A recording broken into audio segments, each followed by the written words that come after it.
Assalamualaikum warahmatullahi wabarakatuh. Halo teman-teman, kembali lagi di video di channel Yuda Fernanda. Kali ini kita akan membahas tentang bagaimana suatu latar mempengaruhi karakter atau watak dari tokoh. Nah, biasanya ini ada pada film-film, novel, dan sesuatu yang berisi tentang tokoh, latar, dan setting itu biasanya bisa kita temukan di novel, komik, atau di film ya tentunya. Nah, mari kita akan membahas tentang film ya. Film ini berjudul Ngeri-Ngeri Sedap. Nah, film Ngeri-Ngeri Sedap ini keluar pada April tahun 2022 atau pada tahun 2022 lalu. Nah, film ini sudah 1 tahun sejak perilisannya yang pertama. Nah, di sini saya akan membawakan sinopsis dari film Ngeri-Ngeri Sedap. Sebelumnya saya sudah membahas film ini di video sebelumnya, kalian bisa cek ya. Film Ngeri-Ngeri Sedap ini mengisahkan satu keluarga Batak yang mempunyai mimpi besar terhadap masa depan keluarganya, terutama pada anak-anaknya. Dikisahkan seorang tokoh bernama Pak Domu dan istrinya bernama Mak Domu yang sedang tinggal bersama kedua anak keduanya yang bernama Sarma. Mereka menginginkan agar ketiga anaknya lainnya yakni Domu, Gabe, dan Sahat segera pulang dari perantauan untuk menghadiri acara adat. Nah, Pak Domu dan Mak Domu gelisah lantaran ketiga anak tersebut menolak untuk pulang karena hubungan mereka tidak harmonis nih.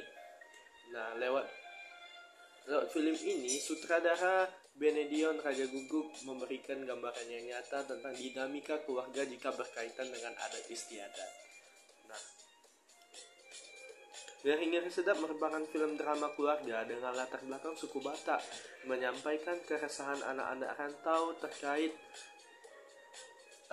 adanya adat dan budaya di sana. Nah, film Ngeri-Ngeri Sedap ini bercerita tentang Pak Domu yang diperankan oleh Arswendi Beningsuara dan Mak Domu yang diperankan oleh Tika Panggabean yang tinggal bersama anak perempuannya yang bernama Sarma yang diperankan oleh Gita Bebita di Sumatera Utara. Nah, Mak Domu ingin sekali ketiga anak laki-lakinya yang merantau, yakni Domu yang diperankan oleh Boris Bokir, lalu Gabe yang diperankan oleh Lolom, dan Sahat yang diperankan oleh Indra Jegel bisa pulang kampung untuk menghadiri acara adat. Nah, ketiga orang ini merupakan perantauan yang hidup di kota lain, yang mana Domu bekerja sebagai pegawai BUMN yang ada di Bandung dan memiliki pacar berdarah Sunda. Gabe meninggalkan gelar sarjana hukumnya dan menjadi komedian terkenal di Jakarta, itu Gabe ya. Sedangkan Sahat merawat seorang pria tua di Yogyakarta yang ditemui saat melakukan kuliah kerja nyata atau KKN-nya. Ketiganya selalu menolak pulang lantaran hubungan mereka yang tidak harmonis dengan Pak Domu atau bapak mereka sendiri. Bagi Domu, Gabe, dan Sahat, ayahnya adalah sosok yang keras kepala, kolot, dan tidak bisa menerima perbedaan dan pendapat. Nah, untuk membawa anak-anaknya kembali, Pak Domu dan Mak Domu akhirnya berpura-pura bertengkar dan berencana cerai agar dapat perhatian. Nah, usaha tersebut pun berhasil, namun tidak selesai begitu saja dan semakin membuat keluarga ini terpecah. Akhirnya Pak Domu dan Mak Domu menyusun strategi berpura-pura bertengkar yang ingin bercerai tadi ya. Nah, saat melihat deretan pemain yang terlibat, penonton mungkin juga akan berpikir bahwa film Ngeri-Ngeri Sedap ini adalah film komedi yang berbalut dengan drama. Wajar saja sih, sebab sang sutradara memang membawa rekan-rekannya sesama pelawak tunggal untuk mengisi tokoh-tokoh yang dia ciptakan. Namun, film ini murni tentang drama keluarga. Unsur komedi yang ada di dalamnya hanya digunakan sebagai pengantar saja agar penonton ikut terbawa dan dengan alur cerita yang disajikan. Nah, itu tadi sinopsis dari film Ngeri-Ngeri Sedap yang disutradari oleh Bene. Sekarang kita bahas tentang bagaimana sih latar di film ini mempengaruhi sifat tokoh dari ketiga anak. Tadi kita akan mengambil 2 anak yang berada di perantauan. Sebelumnya kita lihat trailer dari film Ngeri-Ngeri Sedap berikut. Kau jadi pelawak, mah. Bukan angkot lah aku bisa disuruh-suruh berhenti kayak gitu. Kenapa pula harus kau yang jagain dia, Mang? Pak Pomo nggak ada anak, istrinya juga udah meninggal. Pak Domo, kita pura-pura berantem, mau cerai. Mereka pasti pulang. Kau memang sudah gila ya, Pak? Kau yang gila. Kau. Pak, Mak, ku ganggu bentar ya. Jadi kayak mana ini? Tetap saja sesuai rencana. Apa maksudmu?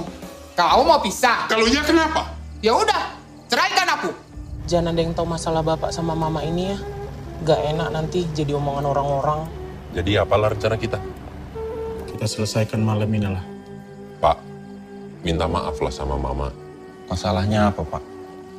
Kok bisa sampai kepikiran mau cerai? Tanya sama mamamu, dia yang mau cerai.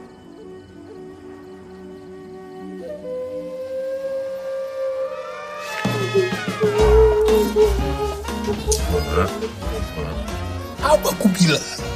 Kalau kau ikuti usahaku, pasti berhasil kan? Kau Masuk ke dalam tokoh yang pertama yang bernama Domu. Nah, Domu adalah anak pertama dari pasangan Pak Domu dan Mak Domu. Nah, semenjak SMP, Domu Purba atau Domu sudah merantau ke Medan dan kini tinggal di Tanah Sunda, yang mengakibatkan karakter Domu ini berubah, yang tadinya tinggal bersama orang tuanya yang mungkin memiliki sifat yang keras kepala atau selalu murung ya, selalu sedih atau selalu terkekang, merasa terkekang karena orang tuanya, kini merasa bebas, dan dia juga seorang pegawai BUMN yang mempunyai sifat pekerja keras, ambisius, dan juga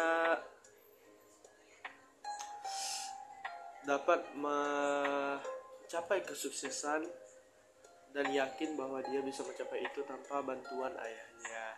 Nah, pada saat dipanggil untuk pulang karena karena Pak Domu dan Pak Domu dikabarkan bercerai, dan pada saat sampai di kampung halaman itu, dia merasa tertipu karena alasan sebenarnya itu karena ada acara adat.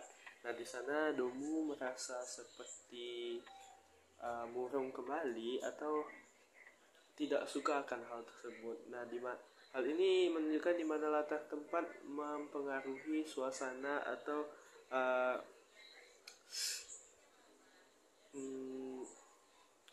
suasana hati ya, kondisi psikologis dan bahkan hal lainnya dari Domu ini, yang menjadi Domu bisa dibilang tidak seceria ketika dia berada di Tanah Sunda. Terlebih lagi Pak Domu menolak untuk Domu menikahi gadis Sunda, yang membuat Domu ini merasa jengkel dan tidak suka dan tidak senang terhadap ayahnya.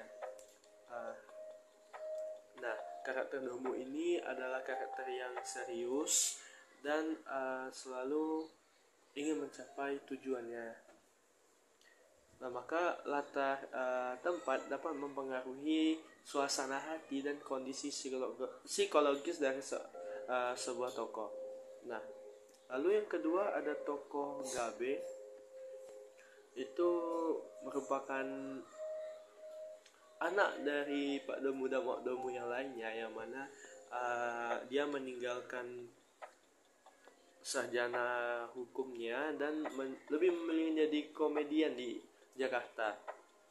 Ia selalu berselisih dengan kakak pertamanya dan sang ayah karena berusaha mengejar kebahagiaan dan cita-citanya sendiri, yakni cita-citanya si Gabe. Nah, karakter dari Gabe ini diperankan oleh Lolox, yang akan menampilkan karakter yang lebih serius, seorang anak yang berani melawan ayahnya sendiri demi mendapatkan kebahagiaannya sendiri.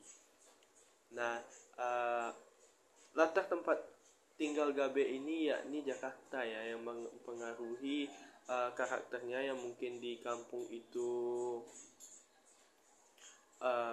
lebih berbeda, itu dimana dia serius ya, seperti abang-abangnya dan menjadi karakter yang lucu, ceria, dan optimis secara dia merupakan seorang komedian di ibu kota. Nah, maka saat berada di ibu kota dia lebih menunjukkan sisi yang lucunya nih, ceria dan optimis, karena dia berperan sebagai stand up komedian yang dirasa cocok dengannya di sana.